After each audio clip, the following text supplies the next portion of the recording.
கர்த்தருடைய பரிசுத்த நாமத்திற்கு ஸ்தோத்திரம். இந்த நேரத்தில் நாம் தியானிக்க போகிறதான தலைப்பு, ஆண்டவராகிய இயேசுவின் பாடு மரணங்களை பற்றி நம்முடைய சிந்தை, நம்முடைய பிரதிபலிப்பு எப்படி இருந்தது என்பதை பற்றி தான். ஏசாயாவின் புஸ்தகம் 53ஆம் அதிகாரம் 2ஆம் வசனம் முதல் 6ஆம் வசனம் வரைக்கும் உள்ள பகுதியிலிருந்து நாம் படிக்க இருக்கிறோம். எந்த ஒரு காரியத்தையும் நேர்மறையாக சிந்திக்கவும் முடியும், எதிர்மறையாக சிந்திக்கவும் முடியும். இப்ப நம்முடைய ஆண்டவராகிய இயேசுவுடைய பாடு மரணங்களை மனித குலம், அதை நாம் என்று ஏசாயா சொல்கிறார். அப்ப நாம் என்பது யாரு? ஒவ்வொரு மனிதரையும், அதுல தீர்க்கதரிசியாக ஏசாயா தம்மையும் சேர்த்துக் கொள்கிறார். அன்பானவர்களே, ஆண்டுடைய பாடு மரணங்களை நாம் என்ன செய்யல? நேர்மறையாக நாம் எடுக்கல, நேர்மறையா சிந்திக்கல. ஏதோ அவரு ஆண்டவராகிய இயேசு ஏதோ பாவம் செஞ்சுட்டாரு, அவர் தவறு செஞ்சதுனால அவருக்கு இதெல்லாம் நடக்குது என்று சொல்லி நாம எதிர்மறையா தான் யோசிச்சிருக்கோம், செயல்பட்டிருக்கோம். அந்த அடிப்படையில தான் தீர்க்கதரிசியாகிய ஏசாயாவை கொண்டு பரிசுத்த ஆவியானவர் இந்த வார்த்தைகளை பேசி இருக்கிறார். இதுல 7 குறிப்புகள் இருக்கு. நாம் எப்படி நெகட்டிவா, எதிர்மறையா அவனுடைய பாடு மரணங்களை சிந்தித்தோம் என்று சொல்லி 7 குறிப்புகள் இருக்கிறது. கர்த்தருக்கு ஸ்தோத்திரம் உண்டாகட்டும். ஏசாயா 53ஆம் அதிகாரம் 2ஆம் வசனத்தினுடைய கடைசி பகுதி, நாம் அவரை விரும்பத்தக்க ரூபம் அவருக்கு இல்லாதிருந்தது. முதலாவது, நாம் என்கிறதான வார்த்தையில தான் ஏசாயாவை சொல்றார். அவ்வளவு அந்தக்கேடு அடைந்தவராக, ஏழை கோலம் பூண்டவராக, மிகுந்த வேதனையும் பாடு அனுபவித்தவராக, அடிபட்டவராக, இப்படிப்பட்ட நிலையில இயேசு இருக்கும் பொழுது அவருடைய முகத்தை பார்க்க, அதாவது நாம என்ன செய்யலாம்? விரும்பல. இப்ப இதுல ஏசாயா நாம் என்கிற வார்த்தையை ஏன் பயன்படுத்துகிறார்? ஏசாயா வாழ்ந்த காலம் கிமு 800. ஆண்டவராகிய இயேசுனுடைய பாடு மரணம் உயிர்த்தெழுதல் சம்பவித்த காலம் கிபி முதல் நூற்றாண்டு. கிட்டத்தட்ட ஆண்டவராகிய இயேசுனுடைய பாடு மரணங்களுக்கும் ஏசாயாவின் தீர்க்கதரிசன காலத்துக்கு இடையில 800 வருஷ இடைவெளி இருந்திருக்கு. ஆனா ஏசாயா சொல்லும் பொழுது, நீங்கள் அவரை பார்க்கத்தக்க ரூபம் அவருக்கு இல்லாம இருந்துச்சு, அப்படி சொல்லல. நாம் என்று ஏசாயா சொல்கிறார். அப்ப இது எதை காண்பிக்கிறது என்று பார்க்கும் பொழுது, ஆண்டவராகிய இயேசுடைய பாடு மரணங்கள் கடந்த 2000 வருஷமா இந்த உலகத்துல புதிய ஏற்பாடு காலத்துல வாழ்கிற மக்களுக்காக மட்டும் கிடையாது. கிமுவில உள்ள கிமு 4000 ஆண்டுகள், அந்த 4000 ஆண்டுகளில் வாழ்ந்த பழைய ஏற்பாட்டு கால மக்கள், குறிப்பாக ஆதாம் முதற்கொண்டு இயேசு இந்த உலகத்தில் சிலுவையில் அறையப்படுவதற்கு முன்புள்ள கடைசி மனிதன் வரைக்கும் உள்ளவர்களுக்காகவும் இயேசு பாடு அனுபவித்தார். அதெல்லாம் நாமோ என்கிற வார்த்தையை ஏசாயா அங்கே குறிப்பிடுகிறார். முதலாவது குறிப்பு, நாம் அவரை விரும்பத்தக்க ரூபம் அவருக்கு இல்ல. இயேசுவை என்ன செய்யல? அவருடைய பாடு மரணத்தை, அவருடைய வேதனையை, அந்த தோற்றத்தை பார்க்க நாம் விரும்பவில்லை. கஷ்டப்படுறவங்களை பெரும்பாலும் யாரும் பார்க்க மாட்டாங்க. செழிப்பாக உயர்வாக இருக்கும் பொழுது பார்க்கிறவர்கள் பாடு அனுபவிக்கும் போது, வேதனை அனுபவிக்கும் போது என்ன செய்ய மாட்டாங்கன்னா, பார்க்க விரும்ப மாட்டாங்க. இரண்டாவது,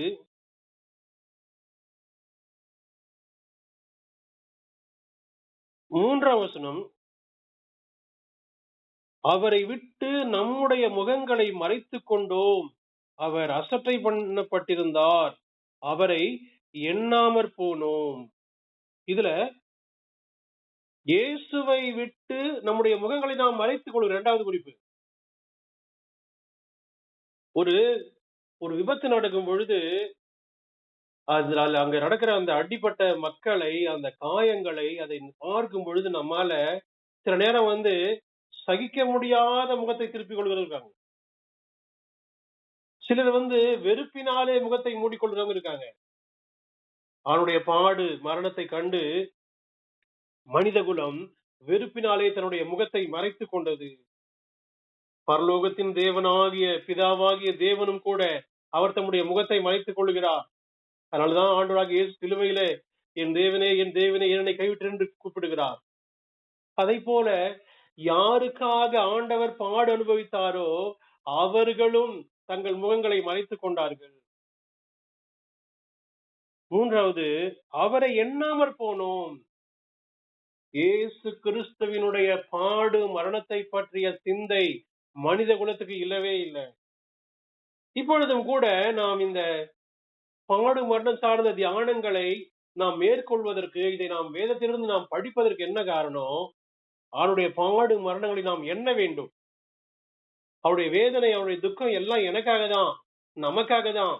இந்த உலகத்தில் வாழ்கிற ஒவ்வொரு தேவ மக்களுக்காக, உலகத்தில் வாழ்கிற ஒவ்வொரு பாவிகளுக்காக தான் இயேசுவினுடைய பாடு மரணம் என்பதை பற்றி நாம் எண்ணி பார்க்க வேண்டும். நாமும் என்ன செய்யல? அவரை எண்ணாமற் போனோம். ஏசாயாவும் அதை பற்றி சிந்திக்கல. அதற்கு பின்பு ஏசாயாவிற்கு பின்பு அடுத்த 800 ஆண்டுகள் வாழ்ந்த யூதர்களாகட்டும், மற்ற மனிதர்களாகட்டும், இயேசுவின் பாடு மரணத்தை பற்றியதான சிந்தை அவங்கள்ட்டயும் இல்ல. ஆண்டவர் பாடு அனுபவித்து இப்ப 2000 வருஷம் ஆயிடுச்சு. மனித குலம் அவருடைய பாடு மரணத்தை பற்றி என்ன செய்யல? சிந்தனை செய்யவே இல்லை. ஆனால் நாம் என்ன செய்ய வேண்டும்? அவருடைய பாடு மரணத்தை நாம் சிந்திக்க வேண்டும். 4வது வசனத்தினுடைய பிற்பகுதி, நாமோ அவர் தேவனால் அடிபட்டு, வாதிக்கப்பட்டு, சிறுமைப்பட்டவர் என்று எண்ணினோம். இதுல 3 குறிப்பு இருக்கு. நாம் என்ன நினைச்சோம்? நாம் என்ன நினைக்கிறோம்? தேவனால் அவர் அடிக்கப்படுறாரு. அப்ப அவர் ஏதோ இயேசு ஏதோ குற்றம் செஞ்சிருக்காரு, அவருக்கு ஏதோ தவறு இருக்கு. பொதுவாவே ஒருத்தர் தண்டனை அடையும் பொழுது, ஆமா அவர் ஏதோ தவறு செய்யாமலா அவருக்கு இந்த அடி வாங்குறாரு என்றுதான் சிந்திக்க தோன்றும். அவர்கிட்ட எந்த குற்றமுமே இல்லையே. கள்ளனுடைய சிந்தை கூட நமக்கு இல்லையே. சிலுவையிலே இயேசுவோடு அறையப்பட்டதான ஒரு கள்ளன் சொல்றான், நாமும் நியாயப்படி தண்டிக்கப்படுறோம், அவர் தகாதது ஒன்றும் செய்யவில்லையே என்று கள்ளன் சொல்றான். ஆனா மனித குலம் என்ன நினைத்தது? அவர் ஏதோ தவறு செஞ்சிருக்காரு, அதனால கடவுள் அவரை தண்டிக்கிறாரு. அப்படி சிந்திக்கிறாங்க. நாமோ அவர் தேவனால் அடிக்கப்படுகிறார் என்று எண்ணினோம். தேவன் தான் அவரை அடிக்க அனுமதித்தார். அதற்கு காரணம் நாம தான். நம்முடைய பாவங்களும் சாபங்களும் நம்முடைய மீறுதல்களும் தான் தேவன் அவரை தண்டனைக்கு ஒப்புக் கொடுக்க காரணமாக இருந்தது என்பதை நாம் என்ன செய்ய வேண்டும்? சிந்தனை செய்ய வேண்டும். அடுத்து, தேவனாலே அவர் வாதிக்கப்படுகிறார். வாதிக்கப்படுவது என்னன்னு பாத்தீங்கன்னா டார்ச்சர். இப்போ ஒரு சிறை கைதிக்கு தண்டனை கொடுக்கும் பொழுது கடுங்காவல் தண்டனையா, சாதாரண காவல் தண்டனையா என்பதை அந்த தீர்ப்பிலே சொல்வார்கள். கடுங்காவல் தண்டனை என்று சொல்லும் பொழுது அவர்கள் பாதிக்கப்படும். ஒவ்வொரு நாளும் கடினமான வேலை கொடுத்து, அவர்களை அடித்து, துன்புறுத்தி, அவர்களுக்கு சரியான உணவு கொடுக்காமல் மிகுந்த வேதனைக்குள்ள அவளை வைத்திருப்பார்கள். அதுதான் டார்ச்சர் பண்றது. ஆண்டவர் வாரினால் அடிக்கப்பட்ட பொழுது, ஆண்டவர் கன்னத்திலே அறையப்பட்ட பொழுது, அவருடைய தலையிலே முள்முடி வைக்கப்பட்ட பொழுது, பாரமான சிலுவையை அவர் தோளிலே ஏற்றப்பட்ட பொழுது, எருசலேமின் வீதிகளிலே தள்ளாடி விழுந்து எழுந்து அவர் நடந்து போன பொழுது, ஆண்டவர் தாயா, தெய்வம் தாயா இவரை டார்ச்சர் பண்றாரு அப்படின்னு நாம நினைச்சோம், மனிதர்கள் நினைச்சாங்க. அது உண்மையா இருந்தாலும் அது நமக்காக தான் என்கிறதான சிந்தை ஒவ்வொருவருக்குள்ள வர வேண்டும். அடுத்தது, நாம் அவர் சிறுமைப்பட்டவர் என்று எண்ணினோம். அதாவது இந்த சிறுமைப்படுதல் என்பது என்ன பாத்தீங்கன்னா, எல்லாருக்கும் சிறுமை இல்ல. சிலர் கஷ்டப்படுறாங்கன்னா அது டெஸ்டினி, அவருடைய தலைவிதி என்று சொல்லுகிறதான கூட்டம் இருக்கிறது. ஆண்டவர் சிறுமைப்பட்ட நம்முடைய சிறுமையை மாற்றும்படி, ஏழைகளான நம்முடைய ஏழை கோலத்தை மாற்றும்படி, பரிதாபமான நிலையில் வாழ்ந்த நம்முடைய பரிதபிக்கப்பட்ட நிலையை நீக்கும்படிதான் அவர் இந்த சிறுமைக்குள்ளாக தம்மை ஒப்புக் கொடுக்கிறார். அடிமையின் ரூபத்துக்கு தம்மை அர்ப்பணிக்கிறார். ஆனா ஆண்டவர் அவரை ஏழையா வச்சிருக்காரு. ஆண்டவர் பிதாவாகிய தேவன் அவரை பரிதாபமா வச்சிருக்காரு. அதுக்கு நாம எதுவும் செய்ய முடியாது என்று தட்டி கழிக்கிறதான நிலையை நாம் இந்த வார்த்தையிலே பார்க்கிறோம். அன்பானவர்களே, ஆண்டவராகிய இயேசு கிறிஸ்துவினுடைய பாடு மரணத்தை நாம் எந்த காலத்திலும் தட்டி கழிக்க கூடாது. எந்த ஒரு தாய் தகப்பனும் தன் பிள்ளைக்கு செய்யாத தியாகத்தை இயேசு செய்தார். எந்த ஒரு சொந்த பந்தமும், எந்த ஒரு ராஜ்யமும், எந்த ஒரு நண்பனும், எந்த ஒரு உறவும் செய்ய முடியாத மகா பெரிதான தியாகத்தை மனித குலத்திற்காக நம் ஒவ்வொருவருக்காகவும் இயேசு செய்தார் என்பதை நம்முடைய சிந்தையில் ஒவ்வொரு நாளும் நிறுத்த வேண்டும். அவரை நாம் எண்ணி பார்க்க வேண்டும். அவருடைய பாடுகளை நாம் என்ன செய்யணும்? எண்ணி பார்க்க வேண்டும். அவர் சிறுமைப்பட்டவர், அவருடைய சிறுமை எனக்காக தான் என்பதை நாம் ஒவ்வொரு நாளும் சிந்தையிலே வைத்துக் கொள்ள வேண்டும். சங்கீதத்தில் நாம் பார்க்கிறோம், சிறுமைப்பட்டவன் மேல் சிந்தை உள்ளவன் பாக்கியவான். அந்த வசனத்தின் அடிப்படையில தான் அவர் என்ன செய்யறாரு, சிறுமையை தன் மீது ஏற்றுக்கொள்கிறார். பிசாசானவன் பெருமைப்பட்டு மனித குலத்தை வீழ்த்தினான். ஆதாமை கர்த்தர் படைத்த பொழுது சிறுமைப்பட்டவனாக படைக்கவில்லை. சகல அதிகாரத்தோடு கனமும் மேன்மையும் நிறைந்தவனாக சகல ஞானத்தோடும் ஆண்டவர் ஆதாம் ஏவாளை படைத்து பரிபூர்ணமான தோட்டமாகி ஏதேனிலே வைத்திருந்தார். பெருமையினால் வீழ்ச்சி அடைந்த பிசாசானவன் ஆதாம் ஏவாளுக்குள் கீழ்ப்படியாமையை கொண்டு வந்து அவர்களை சிறுமைக்குள்ளாக தள்ளிவிட்டான். ஆதாமும் ஏவாளும் ஏதேன் தோட்டத்தை விட்டு வெளியே விரட்டப்பட்ட பொழுது அவர்கள் வியர்வை சிந்தி என்ன செய்தார்கள், தங்கள் ஆகாரத்தை புசித்தார்கள். நிலம் அவர்களுக்குரியதான நன்மையை தரவில்லை. சாபம் அவர்களை மூடிக்கொண்டது. அந்த சிறுமையிலிருந்து அவர்களை விடுவிக்கும்படியாக ஆண்டவராகிய இயேசு இந்த சிறுமையை ஏற்றுக்கொண்டார். 6வது வசனம், நம் எல்லாரும் ஆடுகளைப் போல வழி தப்பி திரிந்து அவனவன் தன் தன் வழியிலே போனோம். நாம் என்ன செஞ்சோம்? வழி தப்பி போனோம். சரியான வழிக்கு நம்மை திருப்பி கொண்டு வரும்படிதான் ஆண்டவர் என்ன செஞ்சார்னா இந்த பாடுகள் எல்லாம் ஏற்றுக்கொண்டார். 5வது வசனம் இப்படி சொல்லுகிறது, நம்முடைய மீறுதலின் நிமித்தம் அவர் காயப்பட்டு நம்முடைய அக்கிரமங்களின் நிமித்தம் அவர் நொறுக்கப்பட்டார். நமக்கு சமாதானத்தை உண்டு பண்ணும் ஆக்கினை அவர் மேல் வந்தது, அவருடைய தழும்புகளால் குணமானோம். பாருங்க, நம்முடைய மீறுதல்னால, அப்புறம் நம்முடைய அக்கிரமத்தினால நமக்கு சமாதானத்தை உண்டு பண்ண முடியாக. இதற்குதான் இயேசுடைய பாடு நமக்காக. ஏசாயா இதை உனக்காக என்று நமக்காக என்று, அதாவது ஃபர்ஸ்ட் பர்சன் ப்ளூரல்ல கொடுத்திருக்காரு. நம்ம எல்லாருக்காகவும், உலகத்திலே பிறந்த இந்த பரிசுத்த பைபிளை படிக்கிற ஒவ்வொருவருக்காகவும், ஆண்டவராகிய இயேசுவை விசுவாசிக்கிற ஒவ்வொருவருக்காகவும் அவர் என்ன செஞ்சார்னா பாடுகளை ஏற்றுக்கொண்டார். ஏன் இயேசு காயமடைந்தார்? நம்முடைய மீறுதல்கள் நிமித்தம். நாம செய்யற ஒவ்வொரு மீறுதலும் தான் இயேசுவின் சரீரத்தை காயமாய் அமைந்தது. ஏன் அவர் அவ்வளோ அடி, அவ்வளோ நொறுக்குதல்? ஏன்? நம்முடைய அக்கிரமங்கள் நிமித்தம் அவர் நொறுக்கப்படுகிறார். ஏன் அவளுக்கு இவ்வளவு பெரிய சிலுவை தண்டனை? ஏன் ஆக்கினை, இப்படிப்பட்ட ஆக்கினை அவர் கிடைச்சது நமக்கு சமாதானம் கொடுக்கும்படி. இன்றைக்கு ரட்சிக்கப்பட்ட தேவ ஜனமாகிய நாம் சமாதானத்தோடு இருக்கிறோம். நம்ம உலக பிரகாரமா ஆசீர்வாதங்கள் நிறைவா இருக்கிறதா என்பது அவர்களை பொறுத்தது. சில நேரம் ஆசீர்வாதங்கள் நிறைவா இருக்கும், எல்லாம் குறைவா இருக்கும். ஆனா நிறைவான சமாதானத்தை ஆண்டவராகிய இயேசு நம்ம ஒவ்வொருத்தருக்கும் கொடுத்திருக்காரு. விலை கொடுத்து வாங்க முடியாத மன அமைதியை கர்த்தர் தந்திருக்காரு.